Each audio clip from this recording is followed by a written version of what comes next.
Hi everyone, this is Michelle with the Wire Painters podcast. In this episode, you'll hear from concept artist Eric Prout. I met Eric years ago at figure drawing workshops back when we were working hard to improve our art skills. It turns out when he was younger, Eric wasn't always so focused in school or even knew what he wanted to do. It took discovering the world of concept art post-college that Eric really began to get serious and dedicate himself to art as a career. Eric was one of our few warriors who'd plein-air paint digitally on his laptop, and we talked about the ways he optimized and changed his setup over the years. We also discussed what it's like to work as a concept artist in video games and visual effects. My name is Eric. I'm an artist. I like to paint and draw, and right now I'm a concept artist working for a video game studio. Did you have any particular interests? Like, were you interested in art when you were little? Were you into games and certain movies and stuff? Yeah, so I grew up in China. I remember my mom made me take these art classes after school. So I think art has always been a part of my life, like most of my childhood. Also like calligraphy class, like a lot of just those kind of things. How old were you when you started taking art classes? Probably before first grade, I'm thinking. Yeah, and calligraphy class, I think I kind of did both of those simultaneously. Did you just continue to take art classes even when you moved to the US? No, actually. So I moved to the US in like 2000. I was about, I think, 10 or 11 years old. I stopped art because like the language barrier, like I didn't know any English. So I don't know, like just my whole focus was basically just learning English. Even though I didn't really try to learn English, I was just kind of goofing off all the time in school because I didn't know what was happening. And like I also moved to, Monterey Park. There's a lot of Asians there, and the school I went to had a lot of Chinese speaking students, and I just kind of hung out with them. So I never really focused on learning English. In high school then, when you were thinking about what you wanted to do after you graduated, what were you interested in? My high school had this art class. It wasn't anything special, but it did kind of make me remember like how I used to do art when I was little. So like I had the thought of maybe wanting to pursue art, but that's not how it happened. Like I don't know, like I never really cared about doing college or like university education. I was just kind of goofing around in high school a lot too. Yeah, I just kind of didn't really know what I wanted to do and end up somehow getting into university for computer science engineering major because I think I was good at math. Yeah, because like the math I remember in high school and elementary school was like super easy compared to what I learned in China. So I got American math. Yeah, it was so easy. And yeah, I just had really good grades in those, and I was able to kind of get into some schools as computer science engineering major. I don't know why. I mean, I like computers. I like playing games. So I thought, okay, computers and computer science, maybe it's the same. So I did that for a year in college. Where did you go to school? Where I went to UC Davis. So I did that for a year, and I was like, no, I don't think I want to do this forever. And I started looking at like the art classes there, and I started signing up, and yeah, just started taking art classes, and eventually, like second year, I think I switched major, and yeah, I finished the degree there. Did you major in, what would that have been, like fine arts? It's called Art Studio. Yeah, I mean, for the college education there for art, it wasn't like it didn't prepare me at all for the industry. Again, at the time, I wasn't really thinking about how I would make a career out of art. Not really. Like I was like, okay, I'm gonna just do art. So like, I mean, after I graduated, I was like realizing I didn't have the skills to get any job in the industry. Yeah, I had to get serious about art and just really learn the skills required for the industry and just basically get better at art. How did you first hear about concept design as a career? Found out about it on just on the internet. Like I saw Craig Mullins. I'm sure a lot of people know Craig Mullins. I saw his paintings and I was just kind of blown away. I was like, holy crap, I want to do this. Yeah, he was like, I think that was one of the main driving forces. I was like, wow, I really want to make paintings like this. So you said you wanted to get better at painting. Did you start taking traditional painting classes? Yeah, I definitely started out traditional. Don't really remember what classes I took. It was just whatever at the time, I guess they were offering. But I do remember I got really, really into oil painting. Like there was a time, like for a couple of years, I thought I might just do oil painting forever. I got so into it. Is this also when you started doing more plein-air painting? Yeah, I think so. Yep. I started all the figurative and landscape plein-air and all of that during that time. I remember, I think I read a book by Richard Schmidt, the Alla Prima book. Learned a lot about painting and just the mediums. I got super into it. Like I like, those boxes that people take to painting outside, like those pochade boxes. Yeah. Uh-huh. Yeah, like I got so into it, like I made my own. Like it's crazy contraption. Took me like 3 weeks to make. I was so happy with it. I just kept using it. That was fun. You do a lot of digital work too. When did you start doing plein-air digitally? I do not remember the exact time, but I know that the reason was that I saw that most industry work required digital, right? So I was like, okay, since I'm practicing painting, I might as well do it in digital. So I just one day, I guess I decided to do some digital plein airs, and then over time, I guess traditional kind of less of that, and then more digital. Eventually, like I came to really love the medium. I don't know. At first, it was like, especially plein air. I'm kind of lazy. Like my whole oil painting rig, like it's a lot of things I have to carry out, cleaning up, all that stuff. Sometimes you don't really want to do that. Digital, back then I just had a laptop and you need a tablet, and it's much simpler. Oh wow! So you just brought your laptop out and probably like the simple Wacom tablet, and then painted for however long your laptop lasted. Yeah. I mean, usually like an hour to two. Yeah. So painting outside is challenging already, and then you're doing it with your computer. How did you handle like the glare and just like being able to see your screen? Yeah, so I tried a bunch of things. Ended up buying this screen cover on Amazon. It's specifically made for laptops, actually, in the outdoor environment for I think photographers who are editing on location. Okay. It's just the screen. It folds down into a flat piece of thing, and then you can kind of open it up, and it kind of pops up. It's like this black mesh box, and then you just put your computer in the middle. And I have also a portable table. I put that on the table, and I have a little chair, and it's like literally a portable workstation almost anywhere you want. Yeah. Did you ever get any like weird encounters from people wondering what the heck you were doing with your computer? Yeah, people always they're curious. They like to peep into the black hole. They're like, "What is going on?" Yeah, it's it's really cool because outside it's so bright, and then you go in like, wow, you see this whole painting. Did that have to ever factor in like how far you would be able to walk or go, because you have to carry a lot of stuff? You got your laptop and all your gear. Yeah, because over time I minimized my setup so compact. I just have a backpack. It's literally just my backpack. Everything goes in my regular backpack. Like my chair kind of hangs on the outside of the backpack. Like everything else fits into the backpack. So it's just the weight of the backpack, which I'm okay with. Do you have an iPad or a tablet? So right now I use iPad Pro, but when I started, it was a laptop and Wacom. It's only recently I've started using the iPad. And is it a lot easier?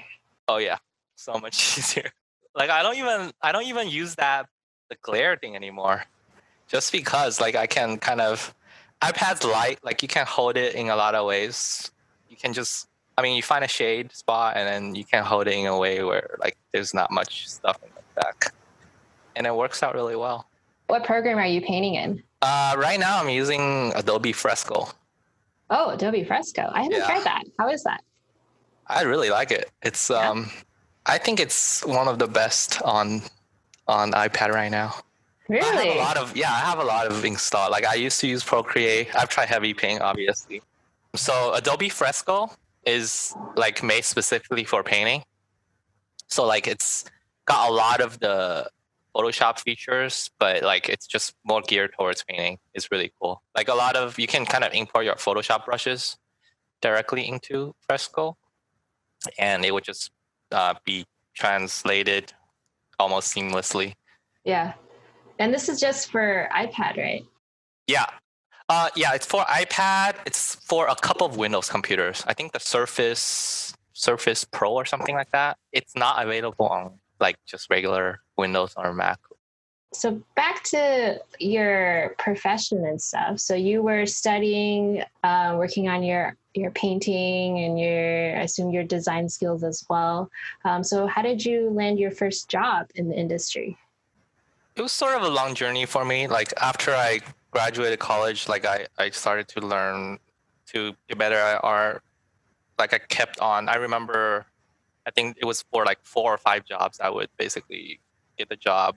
Like it's not in the industry. Like just some random job. Whatever I can find. I will work for a period of time, save as much money as I can, and I would leave, and I would focus on art full time. And that I did that for like I remember 4 or 5 jobs, and like during all through that time, I kind of just applied, whenever I could. There was just a bunch of like I don't know freelance small gigs here, there, odd jobs, from the industry, but it was never enough to sustain a living. So I guess the goal was always to sort of getting a in-house position that's more stable. So I mean, as far as in-house position, I think someone just reached out to me on LinkedIn. It was for a visual effects studio, and then had an interview, and yeah. So you didn't even apply; they just found you. So I think right around the time where I got that first in-house position, I had like this gigantic Excel sheet of all these different studios, and I would like email them like every day or weekly. Not the same studio. Like I would have these kind of just a list of places to apply to, and end up somewhere I didn't even apply to kind of reached out to me. How long were you applying to places? Do you remember? I mean, in the beginning, it was kind of sparse here and there. I always thought like I'm not good enough. I'm not good enough. I still think that, but like eventually, like by the end of, I don't know, 3-4 years ago, I was like, okay, I need to do this. So I just kind of applied to a crap ton of places. Yeah, that's a very similar experience to me, and I'm sure a lot of other people too. You just apply to everywhere, and you're always like, nah, you see all the really great people, and you're like, oh, but I'm not good enough. But yeah. Was there ever a point where you were not sure if you wanted to still do this and still try to get in the industry? I never gave up, but I do think towards the end there, like I was like I knew I didn't want this to continue. Yeah. Because it was just if it's very hard mentally, like I'm living at home with my parents, and this grind, it was getting to me. But I kind of knew, like I told myself I would just give it my all. If I don't make it, like I can fall back to other things. But I don't want to, like for a super long time, I didn't want to have that plan B for myself. Because I wanted to have that dedication. Like I didn't want to give myself like an out, Mm-hmm. So I always told myself, no, I'm gonna just keep doing it. And I just kept doing it, and just it happened one day, and I'm glad. I do think, like, I don't know. I can't tell you, like if it lasted for another 2-3 years, I don't know. Maybe I wouldn't be doing this. Who knows? Can you imagine what else you would be doing? Yeah, I mean, I used to do web design, actually. Oh, okay. Yeah, in college I did web design, so I can fall back to that. I can also, I guess, learn programming. There's tons of jobs for that. Yeah, that's probably would be my fallback. Or maybe photography. I did photography too, like that. Oh yeah, but yeah, you were like full on dedicated. You were going to do this, Yeah. no matter what, and then you did. Yeah. Can you perhaps describe the role of a concept designer? I know it can cover a lot of different things. Yeah, I think it's pretty wide. So at the VFX house, it's more general. It's like they would need a. I think for the so for the VFX house, a lot of my concepts were actually used for pitching for the directors. So it was more kind of just okay. They give you this kind of story, and you make this painting. They give you like what kind of mood they want, and then you kind of make these paintings and you give it to them. So that was majority of concept work I did there. I also did some matte paintings there. Okay. It's not really concept related, but I learned a lot. That was a very valuable job for sure. Yeah, I mean that's it for that. Like right now, I'm at a video game studio. Yeah, it's pretty different. But overall, like the core idea of like concept art, it's basically being able to visualize a world. So right now, like we have like writers, they have this story, and I have to kind of come up with like, oh, what does this area look like? What does that area look like? And that's what I'm doing. Sometimes it's more specific, like a single prop, like you need a specific prop that does this. Do you mostly focus on environments? Yeah, that's my focus on like on my portfolio. It's more environment. Personally, I would like to do characters as well. But, oh yeah. Yeah, for sure. Like for a job, like the advice I got as I was kind of learning was that if you have a focus, it's easier to get a job. Okay, so concept designers usually perhaps just focus on either character or environment, not so much doing both. Yeah, I would say so. Yeah, seems like that in-house at least. Well, see, the thing is, I think once you're in-house, you're able to shift. It's a lot. I think a lot of studios don't have too many in-house art, like concept artists. Like they would contract out a lot of stuff. But if you're in-house, I feel like you could kind of shift around. Like if you have the skills to do everything, like you probably can. It's much easier for you to just kind of shift around. I think mainly it's usually kind of separated out. Like the bigger the studio, the more specific. Like they have environment artists, they have character artists. Yeah, it's kind of the same for animation too, and in my studio, because I work at a smaller studio, and there's more of an opportunity to do multiple things versus like just character design and just environments and stuff. And I kind of like that. I like being able to wear multiple hats and stuff. Yeah. So do you have to know 3D? It's not required, but I've used Blender multiple times on my job. Yeah. The more tools you have to help you visualize whatever it takes, like you just gotta use it. Like 3D is really helpful. It's not required. I mean, obviously it depends on studios too. Certain studios would require you to know 3D, some don't. So. And so how are you using it? Do you use 3D to maybe build the set and then you paint over it? Yeah, you can. Yeah, like I do that, or like if it's a nature scene, I would just kind of procedurally generate some crazy stuff just to get some ideas and then paint it out. Or if there are specific things they want in a concept that they already have a model for, you don't have to waste time drawing it out in your painting. You just kind of put it in the perspective you want, the shot you want, make a render, boom, pop it in your painting. Saves a lot of time. Is the turnaround and the schedule pretty fast-paced in your job? Right now, nope. Right now, it's pretty generous. I think my art director is pretty generous with us, especially during this COVID time. Oh, that's great. Yeah. But the VFX house, I think VFX in general is pretty fast paced, very fast paced. Game is slower, takes much longer. Mm-hmm. Do you prefer that then, working in video games versus visual effects?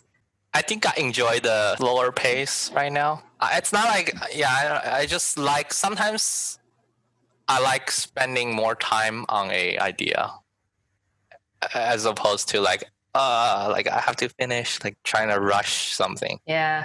I feel like sometimes better ideas come from just putting more time into thinking about the problem, you know? Yeah. So with all your plein air experience, do you find that helps you as a concept designer in your work? Yes, for sure. Yeah. I mean, like, well, the type of work I do, like I'm more kind of do like realism, I guess, in finish. So like plein air, you know, you're studying from life. There's nothing better to study from really. And like, you know, just the more you paint from life, you kind of start to have this mental idea of how light works. I feel you can kind of imagine what a place would look like under a certain lighting condition. And I mean, that's very, very helpful for concept art. Do you find a lot of other concept designers who also plein air paint? I feel like most probably do. Yeah. I mean, I don't, yeah, I mean, plein air, I feel like is a part of a lot of concept art education, I feel like. Yeah, that's true. That's true. Yeah, I mean, wait, are you asking me if I know any? Or just like at your job, are the other artists also plein air painters? Not the job I have right now. I guess they did before, but they don't do it right now. So. Oh yeah. Well, now everyone's working from home. Yeah. I'm actually plein air painting weekly. Oh, you I are? go out. Yeah, I go out on my little scooter with my On iPad. your scooter. Nice. Yeah. You know those bird scooters? Oh, you have one? Yeah, I bought one of those. Oh, that's nice. It's so fun. So how far can you go? I think it has a range of 40 miles, so I can go pretty damn far. Nice. It's really fun because you can get into like all these small places you wouldn't be able to go with a car, and you find these little spots. Nice. Any interesting spots you found from taking your scooter? Right now, I mean, it's just around my neighborhood. Like I try to find, well, recently I started just looking for like landmarks for different places, like a big area, like say where I'm living right now, or you know, Orange County or something like that. Finding bigger landmarks to just paint.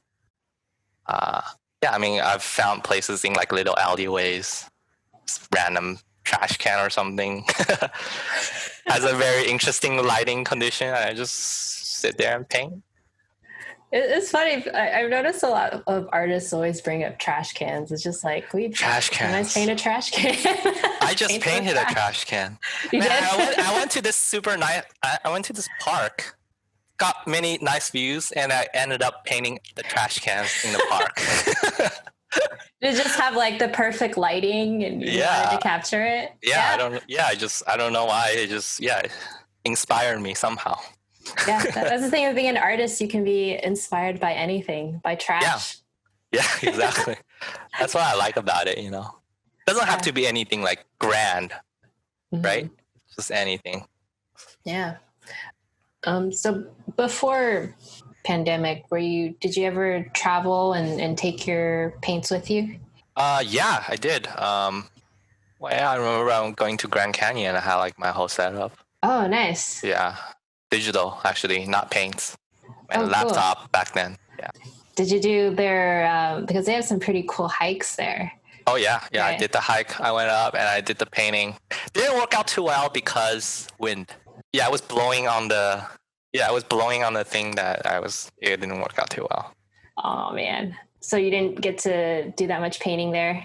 Yeah, not the really super crazy views up top, but just other small ones, I guess, so. Oh, yeah. That's okay. Yeah, it's okay. That's on me. Took a lot of photos, you know? Yeah. I find like taking photos, like if you're on location, you know, you just kind of soak it all in, and then you look at the photo later, you can kind of recall what it actually looked like in real life. And a lot of times paint from that photo just using the details, but you can remember certain information from like life, you know. So do you do that a lot, work from photographs? Yeah, sometimes like if a scene is super complex, usually you will never have enough time to finish on location. You just take a photo and just make sure at least on the painting there's like all the color notes that's actually you're observing from life, and then just paint it out later with the details in you can just reference the photo later and paint it out that way. All right, so I have one more question for you. All right. So a lot of people on our podcast, they have given advice on how to paint, on how to get started painting plein air, but usually it's with traditional media. So do you have advice for people who want to go out with their digital setups and how to get started? Or do you recommend starting traditional first? Traditional is much better for learning, in my opinion, because there is no layers, there is no undo, and you're forced to make decisions, good decisions.